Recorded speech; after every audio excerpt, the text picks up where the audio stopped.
हरे Krishna dear devotees, कैसे हैं आप सभी। मुझे आशा है कि आप सब बहुत अच्छे होंगे और श्री श्री राधा माधव की कृपा आप सभी पर हमेशा हमेशा बनी रहे। व्लॉग सुबह से ही स्टार्ट किया था, मॉर्निंग मंगला से ही, पर बहुत ज़्यादा सुबह सुबह आपको पता है कि शूटिंग नहीं हो पाती है, इसीलिए आरती वगैरह की शूटिंग नहीं कर पाई। आप सब दर्शन कर लीजिए और बाल भोग लगाने के बाद में सीधा मैं मिलूँगी आपको भोग बनाने के टाइम पे। तो ये भोग के लिए मैंने तैयारी कर ली है। यहाँ पर शकरकंदी यानी स्वीट पटेटो उबाल के रख लिए हैं।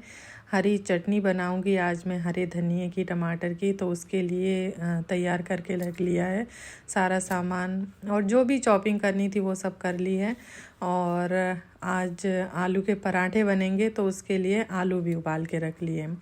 इसकी सीटी नहीं निकली थी इसीलिए अभी तक रखा था, तो अभी इसका पानी निकाल दिया है। अब ये आलू थोड़े ठंडे हो जाएंगे, तब तक हम दूसरी चीज़ों की तैयारी कर लेते हैं। और मसालदानी खाली की थी धोने के लिए, तो अभी इसके अंदर जो जो मसाले भरने हैं वो मसाले इसके अंदर हम भर लेंगे ताकि ये भी एक काम ख़त्म हो जाए। और बस सारे मसाले जो है वो भर के रख दूँगी। कुछ एक चीज़ इसमें से मैं हटा दूँगी। इसमें मैंने हींग रख दी थी, तो दूसरा मुझे कुछ मिल नहीं रहा था रखने के लिए, तो इसी में एक में मैंने कटोरी में हींग रख दी थी। लेकिन अभी मैं हींग के लिए कोई दूसरी डिब्बी जो है वो रखूँगी। इसके अंदर हींग की जगह पर मैं अजवाइन रखूँगी, क्योंकि अजवाइन भी रोज़ चाहिए ही होती है आजकल। तो मैंने पिछले वीडियो में पूछा था कि कौन कौन जो है वो भोग लगा रहे हैं वीडियोस देख देख के, तो कुछ ही कमेंट आए, बहुत ज़्यादा तो नहीं आए कि हम लगाते हैं, और कुछ बोल रहे हैं कि बस अब हम लगाना शुरू करेंगे।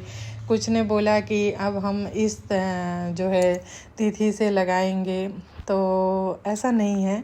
एक्चुअली जब भी आपको पता चले और तो इमीडिएटली आपको जो है इसके ऊपर एक्शन लेना है। कि आपको मालूम चला कि हम जो है पाप ग्रहण कर रहे हैं, तो क्यों पापों को ग्रहण करना है। यदि हम भगवान को भोग लगाए बिना जो भी हम खा रहे हैं वो हम जो है वो भोजन नहीं, पाप को खा रहे हैं, तो पाप को क्यों खाना है। और उसके लिए कोई दिन, कोई वार, कोई तिथि नहीं होती है। आपको आज पता चला है तो आज से ही आपको ये स्टार्ट करना है, इसमें इतना सोचने की कोई बात नहीं है। मैंने ये भी बताया कि उनके लिए कुछ भी आपको अलग से ऐसा नहीं है कि आपके घर में जो बन रहा है उसमें से कुछ अलग से बनाना है। आप जो भी बना रहे हैं उसमें से कुछ भी, जो भी बिना अनियन गार्लिक का है, जिसमें प्याज लहसुन नहीं है, वो आप भगवान को भोग में रख सकते हैं। रोटी में नहीं डलता प्याज लहसुन, फिर राइस में नहीं डलता। यदि आपके घर में ऐसी सिचुएशन है कि नहीं, और जो सदस्य हैं वो भी तो डिमांड करते हैं और वो अभी भक्ति में नहीं है, इसलिए वो इस चीज़ के लिए नहीं मानेंगे तो आपको क्या करना है, कुछ एक चीज़ें ही भगवान को भोग लगाना शुरू कर दीजिए। राइस का भोग लगा सकते हैं, रोटी, अचार वगैरह कुछ रख दीजिए, या फिर कुछ चटनी वगैरह रख दीजिए रोटी के साथ में। भगवान तो थोड़े से में ही प्रसन्न है, उन्हें कहाँ 56 भोग की हमसे जो है वो इच्छा है कि नहीं आप हमें इतना सारा भोग लगाइए। जैसा कि पहले भी मैं बता चुकी हूँ, भगवान को कुछ नहीं चाहिए, वो तो हम पे कृपा करके यहाँ पर आए हैं। तो सहस्त्रों लक्ष्मियाँ जिनकी सेवा में लगी हुई हैं, गोपियाँ लगी हुई हैं, उन्हें क्या आवश्यकता है हमारे इस जो है थोड़े से भोजन की, पर उनका ये प्रेम और अनुग्रह है। और यहाँ पे मैं पराठों के लिए आटा लगा रही हूँ, तो आटा के लिए आपको पता ही है क्या क्या डलता है आटे में। प्लेन भी लग जाता है, और मैं कभी इसमें अजवाइन, नमक भी डालती हूँ, और कभी सिर्फ नमक डाल के भी आटा लगा लेती हूँ। तो बस आटा तो थोड़ा थोड़ा पानी करके डालते जाना है, और इसको जैसे नरम, जैसा रोटियों का आटा लगाते हैं वैसा ही आटा लगाना है, सख्त नहीं लगाना होता, वरना पराठे जो हैं वो फिर फटने लग जाते हैं। और पराठे सब अलग अलग तरह से बनाते हैं, कोई कुछ मिलाता है, कोई कुछ मिलाता है आलू के अंदर। वैसे ही मैं भी अलग अलग वेरिएशन से ही बनाती हूँ, थोड़े थोड़े अलग अलग मसाले डालती हूँ, कभी कुछ कभी कुछ। और मसाले हमेशा ध्यान रखना है आपको, कम मात्रा में ही रखने हैं, क्योंकि बहुत ज़्यादा तीखा नहीं खाना चाहिए, जिससे कि हमारे शरीर में कोई रोग उत्पन्न हो या जलन पैदा हो।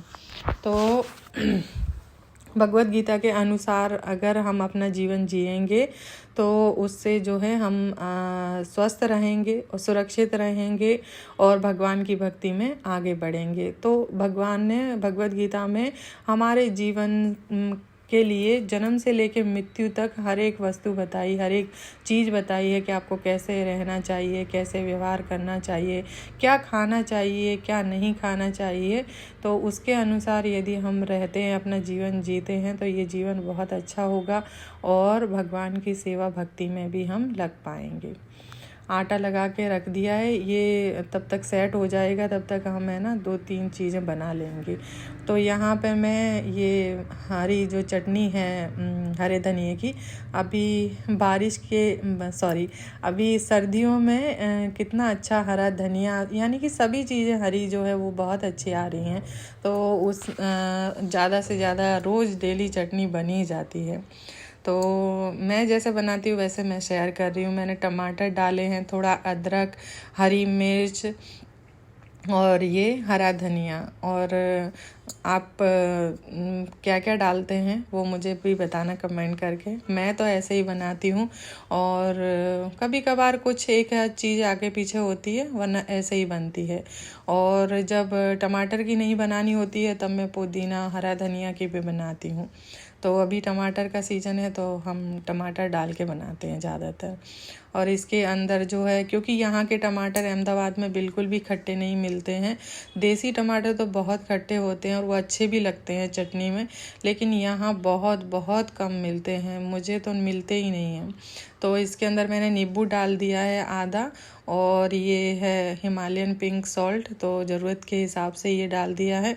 अभी इसके अंदर मैं एक छोटी चम्मच है ये, तो कच्चा जीरा डालूँगी और जो है 1 ही चम्मच जितना मैं ये भुना जीरा पाउडर डाल रही हूँ। तो ये जीरा पाउडर बना के रखा है, कभी छाछ वगैरह में चाहिए होता है। तो बस ये इतनी ही चीज़ें मैं डालती हूँ और बस अभी इनको हम पीस लेंगे अच्छी तरह से। और जैसे ही ये पिस जाएगी हमारी चटनी जो है वो तैयार हो जाएगी। तो यहाँ पे चटनी हमारी जो है वो बन के तैयार हो चुकी है और बहुत अच्छी चटनी बनती है। एक बार आप ज़रूर ट्राई करना, अगर ऐसे नहीं बनाई है कभी तो। और अगर आप बनाते हैं तो आपको पता ही होगा कि कितनी अच्छी बनती है। अभी क्योंकि ये चटनी मुझे जो है ठाकुर जी को भोग लगाना है, तो मैं पूरी चटनी ही जो है थाली में रख दूँगी, तो सारी चटनी का भोग लग जाएगा। और फिर अगर बचेगी तो फ्रीज में रख दूँगी, वरना मुझे लगता नहीं है कि ये बचेगी। सब लोग पराठे के साथ इसे जो है वो ग्राइंड कर ही लेंगे। तो सारी चटनी जो मैंने अच्छी तरह से पोंछ के जो है वो कटोरी के अंदर कर दी है। तो ये है ना चटनी, आप भी जैसे बनाते हैं मुझे भी बताना कैसे बनाते हैं प्लीज़, तो मुझे थोड़ा वेरिएशन करने को मिलेगा। और इसे मैं साइड में रख देती हूँ। अभी ये आलू जो मैंने छील के है ना फोड़ के रख दिए थे, क्योंकि बहुत गर्म थे और ठंडे नहीं हो रहे थे। तो क्योंकि जब ठंडे हो जाएंगे तभी इसमें मसाला मिलाते हैं तो अच्छा रहता है, वरना गरम गरम में अगर आप नमक मिला देंगे ना, और मसाले तो फिर भी ठीक है, नमक मिला देंगे तो फिर ये जो मसाला है वो थोड़ा ढीला सा हो जाता है और फिर पराठे भरने में अच्छे नहीं लगते। तो इसके अंदर मैंने हरी मिर्च एक काट के डाल दी है और ये खूब सारा हरा धनिया। अभी तो मौसम ऐसा है सर्दी वाला, तो हरा धनिया जो है वो बहुत अच्छा लगता है हर चीज़ में और खुशबू भी अच्छी आती है। और ये हिमालयन पिंक सॉल्ट हम इसमें डाल देंगे। मैं ये काफ़ी सालों से यूज़ करती हूँ, बस बोलना भूल जाती हूँ वीडियो में। ये अच्छा रहता है, ब्लड प्रेशर वगैरह इससे बहुत बढ़ता नहीं है यदि आप इसे अच्छी मात्रा में भी खा लेते हैं तो, क्योंकि दूसरे नमक से जिन्हें बीपी की प्रॉब्लम है उनका ब्लड प्रेशर बहुत बढ़ जाता है। और आधी चम्मच जीरा, आधी चम्मच अजवाइन मैंने ऐसे हाथ से मसल के डाल दी है। फिर इसमें थोड़ा सा 2-3 पिंच जितना गरम मसाला, थोड़ा सा 2 पिंच जितना हल्दी पाउडर, लाल मिर्च पाउडर, धनिया पाउडर, ये सब चीज़ें डालेंगे। आप चाहें तो इसमें कसूरी मेथी भी डाल सकते हैं और धनिया जो है उसको थोड़ा क्रश करके डाल सकते हैं। और ये मैं जब धनिया भर रही थी तो वो भर गई थी कटोरी, इसलिए इसमें थोड़ा बाकी रह गया था। तो ये धनिया इतना हो जाएगा आलूओं में, तो मैंने कहा इसमें से ही इसको डाल देते हैं। और अभी ये डिब्बा धोने के लिए चला जाएगा। तो जब भी कोई डिब्बा खाली हो जाता है आप उसे तुरंत के तुरंत निकाल दो, तो वो साफ़ बने रहते हैं। वरना फिर अगर उन्हीं में भर दो फिर उसमें ही भर दो तो डिब्बे बहुत ख़राब होते रहते हैं और उनमें कलर भी लगता रहता है। तो इस तरह से सही रहता है। अभी जो है सारे मसाले हम अच्छी तरह से मिला लेंगे और सभी को इसके अंदर अच्छे से मिलाना है। और थोड़े थोड़े से आलू के चंक्स जैसे बने रहें, वो अच्छे लगते हैं पराठे में। एकदम आपको ऐसे मैश नहीं कर लेना है अगर आप पहली बार बना रहे हैं, दूसरी बार बना रहे हैं तो। और बस ऐसे ही बनता है। मैं तो ऐसे ही बनाती हूँ, जैसे बनाती हूँ जल्दी जल्दी में वैसे आपके साथ में शेयर कर देती हूँ। और आप कैसे बनाते हैं मुझे बताइएगा ज़रूर। मैं एक ही बात बहुत बार बोलती हूँ, लेकिन मतलब अलग अलग चीज़ों के लिए बोलती हूँ। मैंने पहले चटनी के लिए बोला था, अभी पराठों के लिए बोल रही हूँ।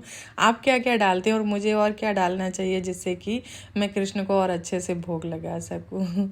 तो मसाला तैयार हो गया, उसे भी रख दिया है। तब तक हम ये जो है स्वीट पोटैटो थे उसकी एक चाट बना लेते हैं। चाट कई तरह से बनाते हैं, मुझे भी बहुत तरह से आती है। आगे आगे कभी भी और भी शेयर करना हुआ तो मैं ज़रूर आपके साथ में शेयर करूँगी। और आज तो इस तरह से शेयर कर रही हूँ। तो मैंने ये स्वीट पोटैटो जो हैं शकरकंदी, इनको एक सीटी प्रेशर कुकर में लगा ली थी और ये अच्छे उबल गए थे। आपको 3-4 सीटी नहीं लगानी है, नहीं तो क्या है ये एकदम फट जाते हैं और फिर इनकी सारी मिठास जो है वो चली जाती है पानी के साथ और फिर ये एकदम बेकार से हो जाते हैं फटने के बाद में। तो एक सीटी लगाएंगे तो अच्छे से जितना कुक होना है उतना ही होंगे, उससे ज़्यादा नहीं होंगे।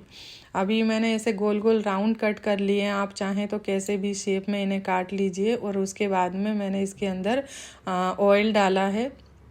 आप चाहें तो घी भी डाल सकते हैं। हाँ, सरसों का तेल नहीं डालना है, कोई भी पीनट ऑयल या सनफ्लावर ऑयल डाल सकते हैं या घी। और बस इनको अच्छी तरह से ऐसे इनके ऊपर अच्छे से ऐसी चित्ती जैसी आ जाए, यानी कि ऐसे ब्राउन कलर के ये दिखने लग जाएं। इस तरह से आपको इनको चला चला के भून लेना है। तो ये बहुत अच्छे लगते हैं, आप भगवान को बहुत पसंद आएंगे, उनके लिए आप ये बनाएंगे। तो जब भी कुछ भी बना रहे हैं रसोई में तो ये नहीं हाँ हमको बहुत अच्छा लगता है, हमको बहुत अच्छा लगेगा, नहीं, कृष्ण को बहुत पसंद आएगा, ऐसा ही ध्यान रखना है। थोड़ी सी लाल मिर्च डाली है मैंने और थोड़ा सा हिमालयन पिंक सॉल्ट डाला है इसके अंदर।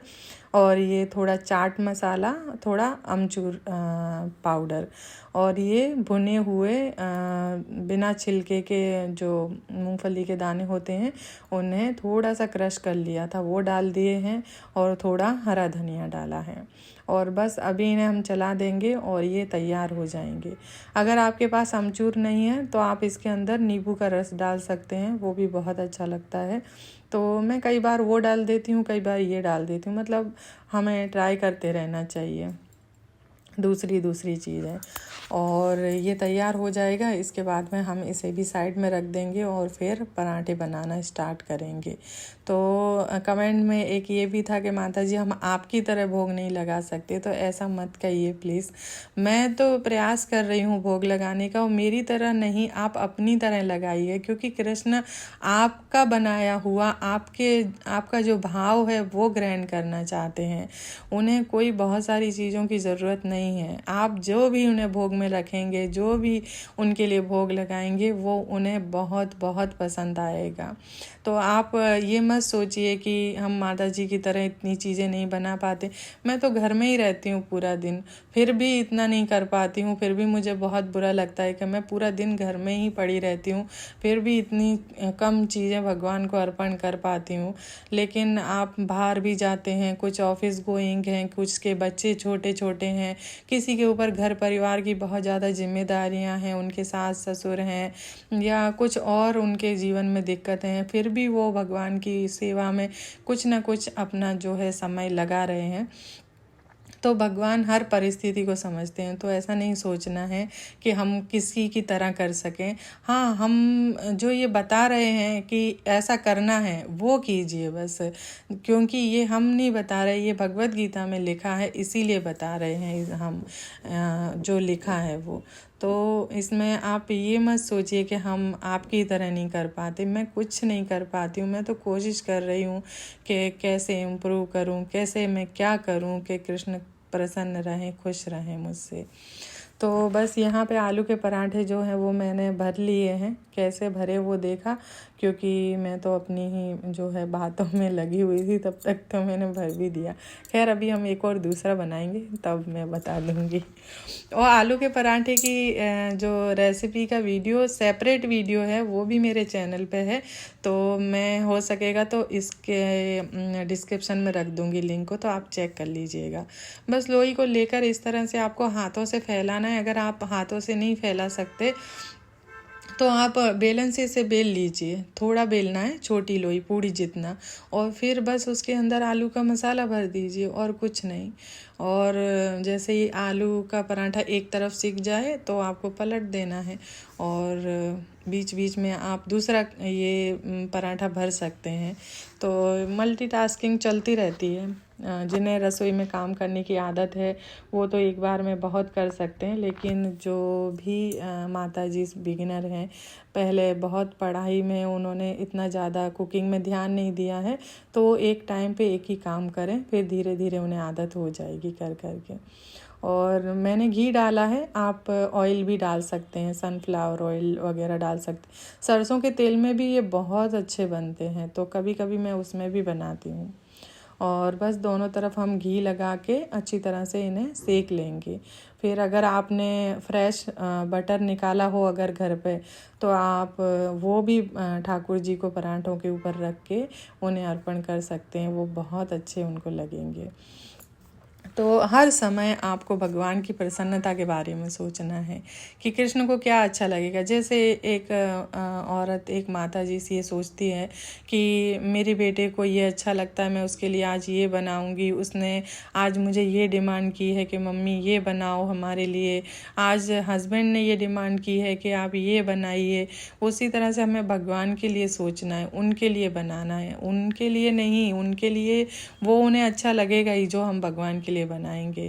तो कई घरों में ये आदत है, वो बोलते हैं कि माता जी अगर हम नहीं बनाएंगे हस्बैंड के बोलने पर फिर घर में बहुत ज़्यादा वो हो जाएगा। तो शुरू शुरू में होता है, तो आपको शुरू शुरू में एकदम से ये सब स्टार्ट नहीं करना है, आप धीरे धीरे शुरू कीजिएगा। पहले उनको प्रसादम खिलाइए, जो आप वो बना रहे हैं उनकी डिमांड पे वही भगवान को भोग लगाइए, और फिर धीरे धीरे धीरे धीरे वो भी समझ जाएंगे प्रसाद खाते खाते कि नहीं, सबसे पहले भगवान को ही अर्पण करना है और जो भगवान के लिए बनेगा वही ग्रहण करना है। तो ये इम्प्रूवमेंट आएगा, धीरे धीरे आएगा। 100% मैं आपको बोल सकती हूँ कि एक दिन चेंजेस आ जाएगा, सबके दिमाग में ये चीज़ आ जाएगी कि नहीं, भगवान को हमें भोग लगा कर ग्रहण करना है। पर आपको थोड़ा पेशेंस रखना पड़ेगा, तो क्योंकि आप भक्ति में आए हैं, सब नहीं आए हैं, तो उनको समझने में समय लगेगा, जैसे आपको लगा है वैसे। और बातें करते करते हमारे पराठे भी सिक गए और यहाँ थाली भी जो है वो लग के तैयार हो रही है। तो यहाँ पे हमने चटनी, फिर ये शकरकंदी की चाट, जल और ये पराठे। और पराठे इतने गर्म है कि मैं सोच रही हूँ कि इन्हें कैसे रखूँ। मैं सोच रही थी पहले एक ही हाथ से रख दूँ, पर नहीं, वो बहुत गर्म थे, तो मैंने कहा दोनों हाथ से ही उठाने पड़ेंगे ये जल्दी में। तो बस, और अभी हम इनके अंदर तुलसी जी के पान रखेंगे, क्योंकि हमारे ठाकुर जी तो कभी बिना तुलसी जी के भोग लगाते ही नहीं हैं। तुलसी जी उन्हें इतनी प्रिय हैं कि वो बिना तुलसी जी के कभी कुछ भी ग्रहण नहीं करते। तो बस आज का वीडियो यहीं तक था। आपको आज का वीडियो कैसा लगा? अच्छा लगा है तो लाइक शेयर कीजिएगा और सब्सक्राइब करना नहीं भूलिएगा, ताकि आपको आगे के वीडियो देखने के लिए मिल सकें। तो फिर मिलेंगे अगले वीडियो में, तब तक के लिए धन्यवाद। हरे कृष्णा, हरि बोल।